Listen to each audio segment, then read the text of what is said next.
Hello everyone, and welcome to Etellan. For today's video, I wanted to continue on with the series that I've got going on at the moment. To those unfamiliar with the series, I've been collecting Monster High original design dolls for my collection. These dolls, of course, are not collector's items due to their damage and just general wear and tear over their lifespan, of course making them fantastic candidates for me, a doll customizer, to revamp them in my own style. Before we get started, don't forget to subscribe to the channel, I would appreciate it so much. Like the video if you like it, and comment, I love reading your comments. With that all being said, let's get started. You asked, and of course I have to deliver. For today's revamp, we're going to be working on CLAWDEEN. To start the prepping process, I first remove all of her clothes and accessories, and will be giving them a well-deserved wash. Looking through the hair, I can see it's pretty crusty. If you're familiar with the series, I had the original intention of keeping the doll's hair and just redoing the faces, but have eventually not been able to keep any of the hair for the dolls. It's very common for dolls from the Monster High range to have glue leak from the glue that's inside their head, which can ruin the hair over time by making it crunchy like this CLAWDEEN, completely caked like the Frankie, or even start to stain the vinyl itself, like with Draculaura. For this CLAWDEEN, I decided to give her a new hairdo, so chop chop time it is. To loosen both the glue and vinyl for removal, I'm going to plunge the head in some hot water for a minute or so. Then with some needle nose pliers, I'm going to just wiggle around inside the head to remove the plugs and the glue.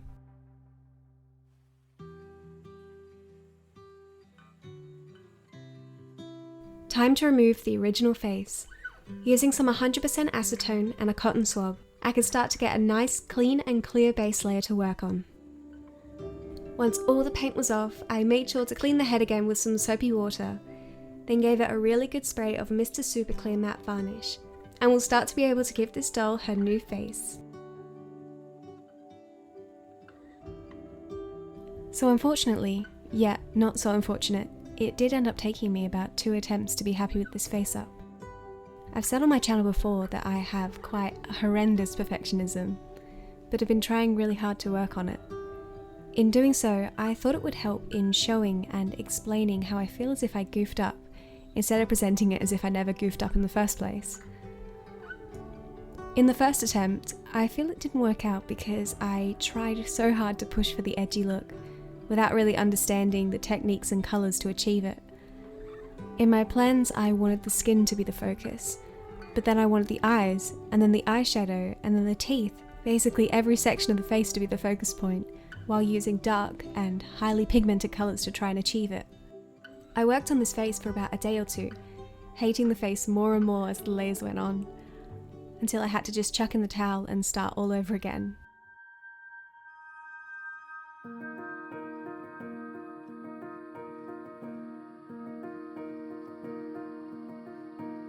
This time I decided to try a different technique that was built upon from the failure of the previous attempt. While previously the face was overcoloured, overcrowded, and ended up looking just so messy, I decided to take the advice of mini painters when dealing with focus detailing. Basically the idea that they have is that you decide on an area that you want to have a considerable amount of detail. The place basically you want the eyes to be drawn to, and subsequently the other regions have to have less detail to balance that out. As well, use colours that complement her skin tone, instead of following the colours directly from the original designs itself.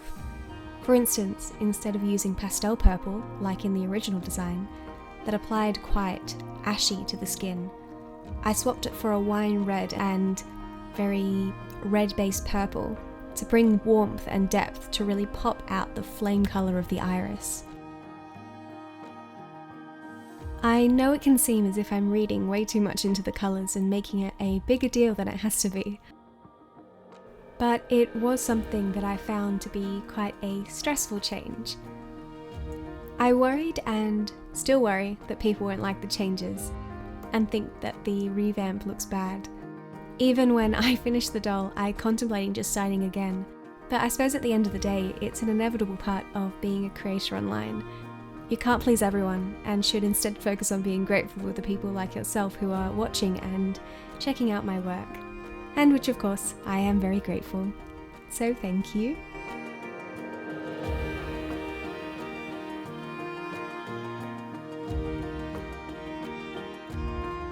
Claudine was definitely the most challenging doll to get my hands on where I live. I was finally able to get 2 original design Claudines back at the start of June for around 11 Australian dollars each on eBay. In the comments of my previous video, I noticed that people kept telling me I'm ruining the dolls by revamping them, saying I should let them be and that I'm just destroying them with my face-ups and stuff. Which I could understand. I think from a nostalgic point of view, it can be sad to see a character you treasured so much in your childhood stripped and refurbished. Heck, I customize and design toys. I literally spend every day doing this. Yet I have never had the courage to customize my own Bratz dolls from my childhood, instead of letting them sit in a box like they have done for years. I guess when it comes to the inherent value, I make sure that I find dolls which have had a very long life with their old owners. This doll, for instance, had yellow marker on her face, she had a scar on her chin, and her hair was messy and dirty. And her clothes were frayed and matted, all signs of a very long life with her previous owner. From a collector standpoint, she doesn't have a lot of value. But to you, someone with fond memories of Claudine, she has value. But in the same way, she has value to me, because I'm able to craft her into her new self and treasure her as an art doll in my collection. I know at this point I'm just rambling on, but I understand if you feel a certain way about these revamps. I just hope that you'll see me less of a Sid from Toy Story, and more of a Jerry.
Time for shimmer.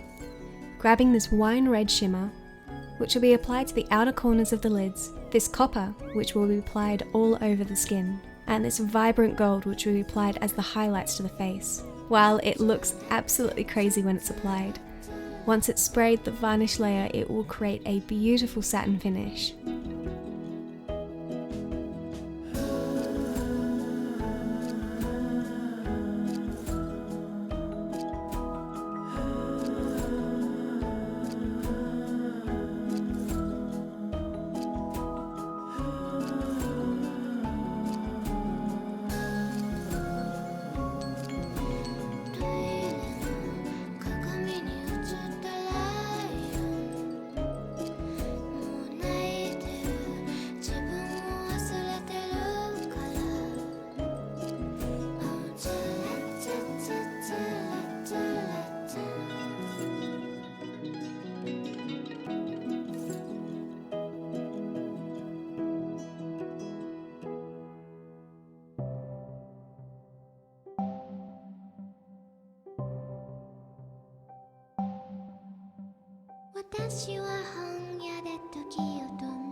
At this point in the face-up, Apollo decided, out of all of the toys and treats that he has, he wanted the doll head to nibble on.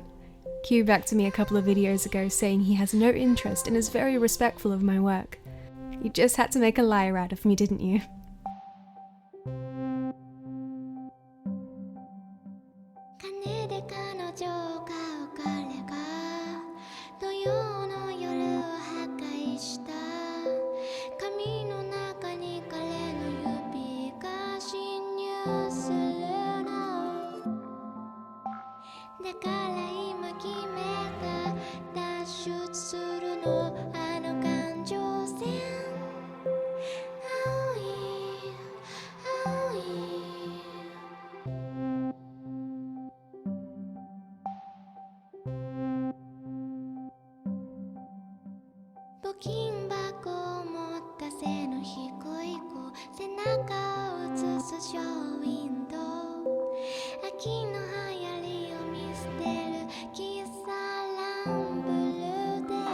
So shiny. What do you think? Ugh, don't eat that! So, as I said before, I'm still in lockdown. And trying to incorporate it into the series, I have to use products that I have in my studio. Where this becomes an issue is the hair. Unfortunately, the yarn that I had in stock were all wrong. So of the browns that I had in stock, the one that I thought would work, evidently I'd used on the hair for my fawn, my Katara, and the Academia Girl Stockbox doll. Unfortunately, it was on its last legs. I knew it wouldn't be enough to do a whole head, so that one is out of the picture. The second one that I thought that would work was a light brown in its yarn state, but when I brushed it out, the yarn looked blonde. CLAWDEEN is not blonde. That one's out as well. Third is this brown-grey mixture. While it's a unique colour blend, it's definitely far too different from the warm undertones of her hair. So that one's out.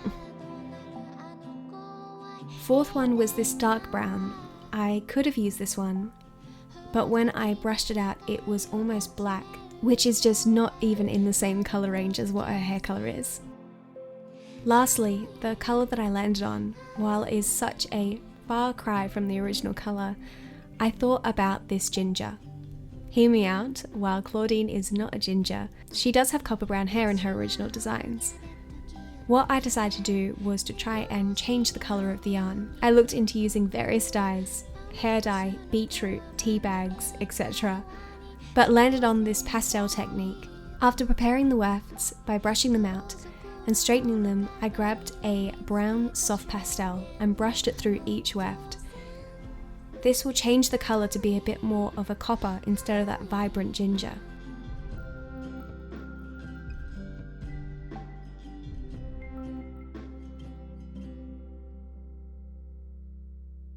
Before I started applying the hair wefts, I decided that I wanted to make some realistic animal ears. To do this, I grabbed some of that blondish brown yarn from before and started applying it in layers to the inside of the ear, using craft glue as the bond, trimming the ears as we go.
A staple of CLAWDEEN's character is her big curly hair, so of course I had to deliver.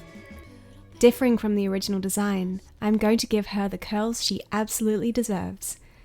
With the hair wefts, I cut them into relatively small pieces, about 1 centimeter in diameter. Normally I style the hair once it's on the doll's head, but for this doll I'm going to curl each individual weft to make sure that they're perfect. I'm not gonna lie, this was an effort. This took absolutely hours. I think I watched an entire 5-part documentary series while just curling the hair. It was ridiculous, but it was so worth it in the end.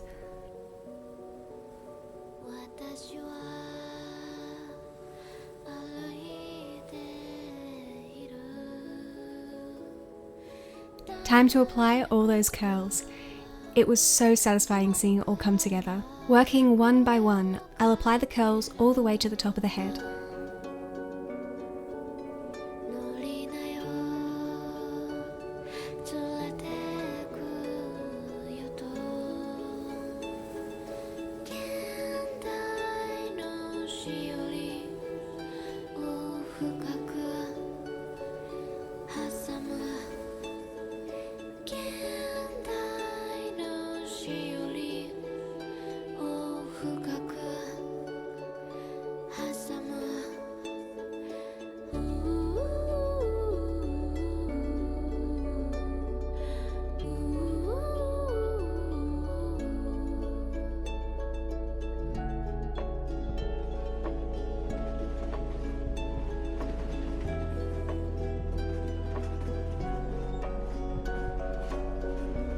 While I did separate the curls individually before I applied them, I'll go through the hair and separate them even more to make sure that there's no ridiculously large curls in the head.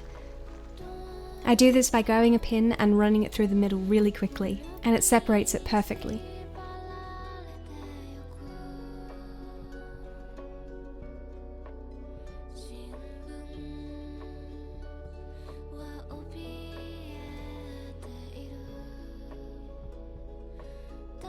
Once I was happy with how it was looking, I'll spray it in place. Normally I would brush the hair with a toothbrush to lay it down flat. To make sure I don't lose any of that fantastic shape that I've created, I'm just going to spray it and then cup my hand over the hair and then just press ever so slightly. I really don't want to lose any of the volume. Oh, and yes, the hair is very crunchy. It does make a noise.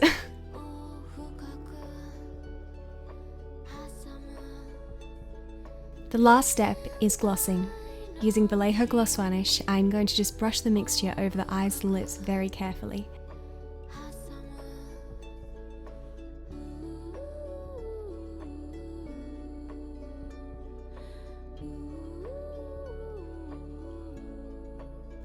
While the gloss dries, I'm just going to do a quick blush of the body. Using brown soft pastels, I'm just going to work the mixture into the skin. Once I was happy with how it looks, I'll seal it in with another coat of matte varnish.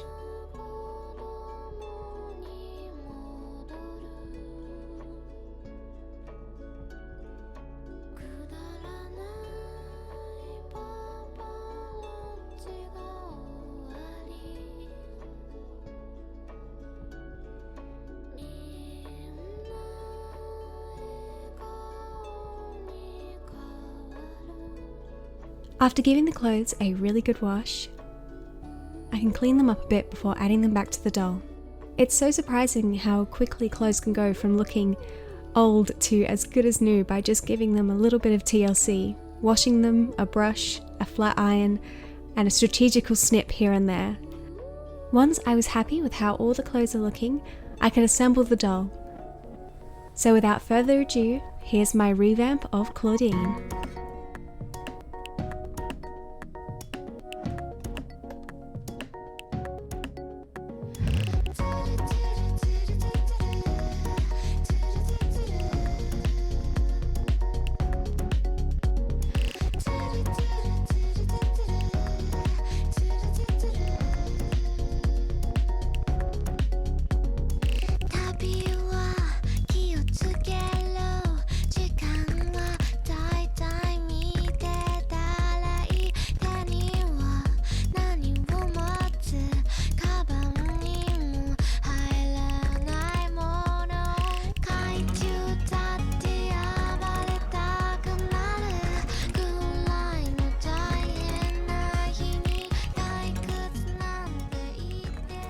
Thank you all so much for watching.